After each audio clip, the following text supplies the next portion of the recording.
जी हाँ, आप सही सुन रहे हैं। रशिया ने यूक्रेन के ऊपर ऑफिशियली हमला कर दिया, ऑफिशियली हमला करने की घोषणा कर दी। अगर आप करंट अफेयर्स अभी फॉलो कर रहे हैं तो आपको पता होगा कि अभी एक दिन पहले रशिया ने यूक्रेन को दो अलग देशों में और बांट दिया। जैसे यूक्रेन तो पहले था ही, और यूक्रेन के अलावा जो दो देश रशिया ने अपने बॉर्डर की ऊपर बांट दिए, उसमें से एक तो डॉन्स्टेक, और डॉन्स्टेक को इन्होंने डॉन्स्टेक पीपल्स रिपब्लिक बना दिया। रशिया का ये कहना है कि ये वहाँ पे यूक्रेन लोगों को सता रहा था, परेशान कर रहा था, जो रशियन सपोर्टर थे उनको पीड़ित कर रहा था, इसलिए हम शांति बनाने के लिए इन देशों को जीते और इन पे कब्जा किया। और अब रशिया ने ऑफिशियली यूक्रेन के ऊपर हमला भी बोल दिया। इतने दिन जो बेलारूस, रशिया, मतलब चारों तरफ से यूक्रेन को घेर तो रखा ही था। आर्मी, चारों तरफ से आर्मी यूक्रेन के बॉर्डर पे तैनात थी। अब उस आर्मी को रशिया ने अंदर भी घुसा दिया है कंट्री के। और जहाँ तक अभी खबर आ रही है, 5 बड़े बड़े शहरों में, जिसमें यूक्रेन का कैपिटल क्यू भी शामिल है, उन 5 शहरों में हमला भी कर दिया गया है। और रशिया ने हमला करने के बाद यूक्रेन के अंदर मिलिट्री रूल भी लगा दिया गया है। तो ये अभी की सबसे बड़ी खबर आ रही है। अभी जब हमको खबर मिली, हमने डायरेक्ट वीडियो बनाने का सोचा, कोई विस्तार के अंदर हम कोई तैयारी करके आए नहीं थे। आपको विस्तार के अंदर भी वीडियो मिलेगा, शाम तक एक वीडियो आ जाएगा कि इंडियन पॉइंट ऑफ व्यू से क्या होना चाहिए, हमें किसका साथ देना चाहिए। उससे पहले मैं आपको बता दूं कि अमेरिका बिल्कुल अब बौना लग रहा है रशिया के सामने। अमेरिका बिल्कुल झुका हुआ लग रहा है, बिल्कुल कमजोर राज्य लग रहा है। जो अमेरिका का इतिहास है, 18वीं सदी से लेके आज तक अमेरिका कभी झुका नहीं है। परंतु जब से व्लादिमीर पुतिन रशिया में है, उसके बाद ही again prove that he is a world's most powerful politician. उन्होंने वापस ये साबित कर दिया कि वो विश्व के सबसे सर्वशक्तिशाली राजनीतिज्ञ कैसे हैं। जब से जो बाइडेन आए हैं, रशिया पावरफुल तो हुआ ही है। और अमेरिका बिल्कुल, जो बाइडेन के बाद अमेरिका बिल्कुल बोना नजर आ रहा है, बिल्कुल कमज़ोर नज़र आ रहा है। वर्ल्ड पॉलिटिक्स के अंदर अमेरिका बिल्कुल कमज़ोर हो चुका है आफ्टर जो बाइडेन। देखिए, अभी हमने रिसेंट देखा अफ़गानिस्तान के अंदर अमेरिका ने अफ़गानिस्तान को बिल्कुल लूज़ कर दिया, वहाँ वो कुछ नहीं कर पाए। अब हम देख रहे हैं यूक्रेन वाला मुद्दा। तो कुल मिला के जो बाइडेन के बाद ये बिल्कुल अमेरिका लूज नज़र आ रहा है, बिल्कुल धीमा नज़र आ रहा है। आप जान के हैरान होंगे, यूक्रेन के प्रेसिडेंट को जो बाइडेन ने रात को फ़ोन करके ये बोला कि तुम भाग जाओ, वहाँ से भाग जाओ। और अमेरिका ने अपने एम्बेसडर भी वहाँ से यूक्रेन से बुला दिए, पोलैंड के अंदर भिजवा दिए। तो कुल मिला के अमेरिका अभी स्टैंड नहीं कर पा रहा है वर्ल्ड पॉलिटिक्स के अंदर। अब अमेरिका का डाउनफॉल नज़र आ रहा है और कहीं ना कहीं ऐसा प्रतीत हो रहा है आने वाले 10-12 सालों में वर्ल्ड पॉलिटिक्स के अंदर चाइना अमेरिका की जगह ले लेगा और अमेरिका बिल्कुल डाउनफॉल के। हाँ, अमेरिका के लोग तो ये बोल रहे हैं हम बिल्कुल संतुष्ट हैं, सही है। परंतु अगर आप डोनाल्ड ट्रंप का टर्म देखें तो उस समय अमेरिका और रूस दोनों का बहुत अच्छा रिलेशनशिप था, बहुत अच्छा कॉम्बिनेशन था। नई ट्रीटी भी हुई थी, पाइपलाइनें बिछी थी, गैस पाइपलाइनें बिछी थी, तो बहुत अच्छा रिलेशन था। तो पुतिन ने ये ऐलान कर दिया, अगर कोई भी वेस्ट की कंट्री, पश्चिमी देश अगर हमारे बीच में आए, उसमें आपको भी पता है कौन है, यूके है, यूएस है, अमेरिका है। तो यूएस और अमेरिका एक ही, मतलब यूके है, अमेरिका है, तो इनके अलावा कोई और देश नहीं है जो कि फाइट कर सके रशिया से। जर्मनी ने अपनी सेना जो भेजी थी यूक्रेन से, तो जर्मनी को भी धमकाया और बोला अगर हमारे बीच कोई आया तो हम ऐसे वर्ल्ड वॉर थर्ड का बोला नहीं, परंतु हम उनके खिलाफ युद्ध कभी भी छेड़ सकते हैं। तो ये रशिया का कहना है। तो कुल मिला के हम ये देख रहे हैं कि Joe Biden is a fully flop president of America.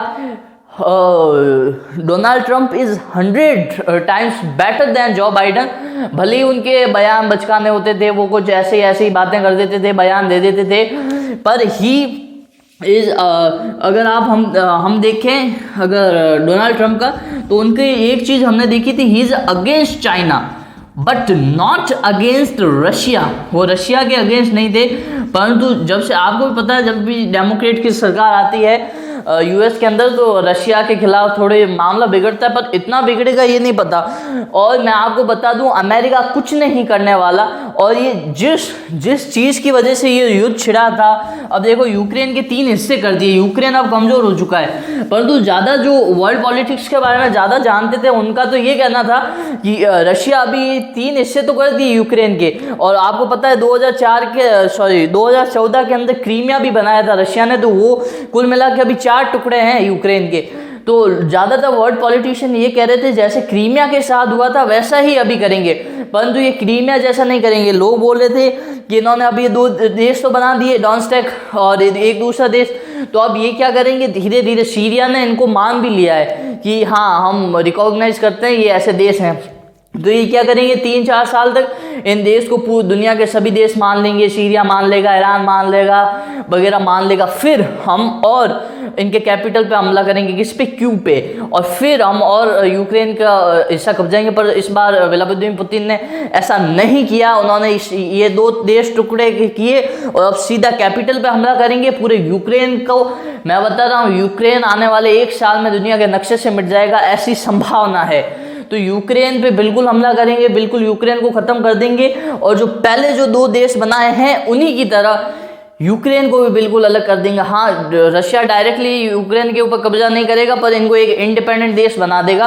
और यूक्रेन के अंदर आपको बताएं तो मार्शल लॉ भी लागू हो चुका है। अब यूक्रेन की रोडों पे, यूक्रेन की सड़कों पे मिलिट्री रूल है।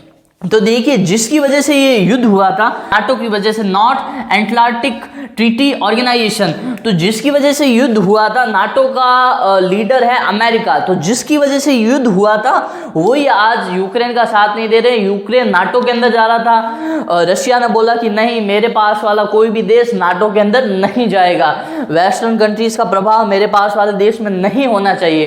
परंतु यूक्रेन फिर भी बोला हम जाएंगे जाएंगे जाएंगे, और अमेरिका बोला हम भी नाटो में इनको लेंगे। अब जिसकी वजह से, नाटो की वजह से ये युद्ध हुआ था, अब वही इनका साथ नहीं दे रहे। अमेरिका बोला है जब आप तो अभी नाटो के मेंबर ही नहीं हो, हम आपको मदद कैसे करें, हम आपको सेना कैसे भेजें, ये तो बहाना है। असल में अमेरिका युद्ध ही नहीं करना चाहता, अमेरिका रशिया से डरा हुआ ये स्टेटमेंट यूज नहीं करना चाहते, ये डरा हुआ है या फिर अपना सेल्फिशनेस दिखा रहा है, व्हाटएवर। बट अमेरिका फिलहाल क्या, उन्होंने पहले ही अपने भेज दिया और यूक्रेन के प्रेसिडेंट को बोल दिया कि हमारे आप वहाँ से भाग जाओ और हमारे भी एम्बेसडर पोलैंड भेज दो। तो कुल मिला के, और अमेरिका ने ये भी बोला यूक्रेन के अंदर हमारे जितने भी लोग हैं फ्लाइट पकड़ो, सीधे आओ। इस बार अफगानिस्तान वाला कोई मैटर नहीं कि हम प्लेन भेजेंगे, वैसे भेजेंगे, वापस बुलाएंगे। तो कुल मिला के हम ये देख रहे हैं कि अमेरिका दुनिया के अलग अलग देशों से पुल आउट हो रहा है, बाहर निकल रहा है, और कुल मिला के अब अमेरिका का डाउनफॉल आ रहा है। तो इस बार वापस व्लादिमीर पुतिन ने ये प्रूव कर दिया, he is the most powerful politician in the world, still he is the most powerful politician. और जो बाइडेन बिल्कुल फ्लॉप प्रेसिडेंट साबित हुए हैं, मेरे अनुसार ये बिल्कुल फ्लॉप प्रेसिडेंट है। और ये जो उनकी क्लिप में वायरल हो रही थी सोता हुआ प्रेसिडेंट, ये बिल्कुल सोता हुआ प्रेसिडेंट ही है, बहुत आलसी प्रेसिडेंट है।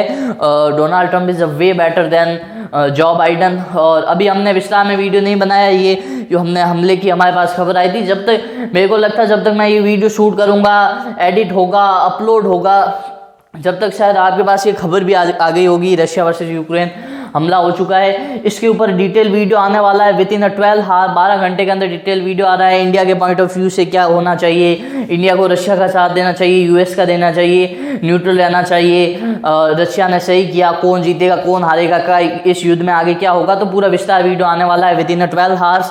आप देखना ना भूलिएगा। जय हिंद, जय भारत, वंदे मातरम। अभी के लिए इतना ही।